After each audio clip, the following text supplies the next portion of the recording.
Hi, എൻ്റെ പേര് ഷീല. എൻ്റെ ചാനലായ പെരുമ്പള്ളി ഗാർഡനിലേക്ക് നിങ്ങൾക്ക് എല്ലാവർക്കും ഒരിക്കൽ കൂടി സ്വാഗതം. അപ്പോൾ ഇന്ന് ഞാൻ വന്നിട്ടുള്ളത് ഈ ഒരു പ്ലാന്റിന് നിങ്ങളൊന്ന് പരിചയപ്പെടുത്താനായിട്ടാണ്. പേർഷ്യൻ ഷീൽഡ് എന്നാണ് ഇതിൻ്റെ പേര് വരുന്നത്. ഇത് നല്ല മനോഹരമായിട്ടുള്ള ലീഫാണിതിന്. നല്ല വയലറ്റും പിന്നെ ബ്ലാക്കും എല്ലാം കൂടി ചേർന്നിട്ടുള്ള നല്ല ഡാർക്ക് ഒരു ഷെയ്ഡുള്ള ലീഫാണിതിന്. കാണാൻ നല്ല ഭംഗിയാണിതിന്.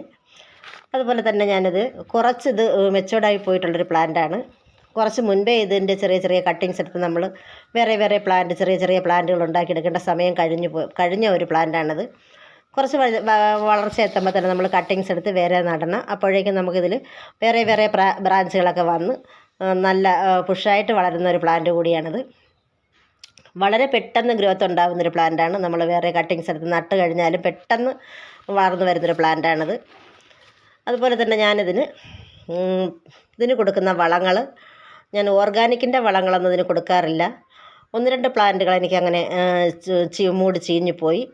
ഇപ്പം ഞാൻ NPK വളം 1 ലിറ്റർ വെള്ളത്തിൽ 5 മില്ലി വീതം ചേർത്ത് നേർപ്പിച്ചിട്ട് ഇതിൻ്റെ ലീഫിലൊക്കെ ഒന്ന് തളിച്ച് കൊടുക്കാറാണ് പതിവ്. മനോഹരമായിട്ടുള്ള പ്ലാന്റാണ്. അപ്പോൾ എൻ്റെ ഫോണിൽ നമ്മൾ വീഡിയോ എടുക്കുന്നതിൻ്റെ ചെറിയ മിസ്റ്റേക്കാണ് ഇതിന് അത്ര നല്ല ഒരു കളറായിട്ട് തോന്നാത്തത്. നേരിട്ട് കാണാനായിട്ട് അതിമനോഹരമായിട്ടുള്ളൊരു പ്ലാന്റാണ്. അപ്പോൾ നിങ്ങൾക്ക് എല്ലാവർക്കും ഈ വീഡിയോ എൻ്റെ ഈ ചെടി ഈ ഒരു പ്ലാന്റ് നിങ്ങൾക്ക് ഇഷ്ടപ്പെട്ടെങ്കിൽ, അതുപോലെ തന്നെ എൻ്റെ വീഡിയോ നിങ്ങൾക്ക് ഇഷ്ടപ്പെട്ടെങ്കിൽ എല്ലാവരും വീഡിയോയ്ക്ക് ലൈക്ക് ചെയ്യണം, കമൻറ്റ് ചെയ്യണം, അതുപോലെ തന്നെ സബ്സ്ക്രൈബ് ചെയ്യണം. വീണ്ടും നമുക്ക് മറ്റൊരു വീഡിയോയിൽ കാണുന്നത് വരെ ബൈ.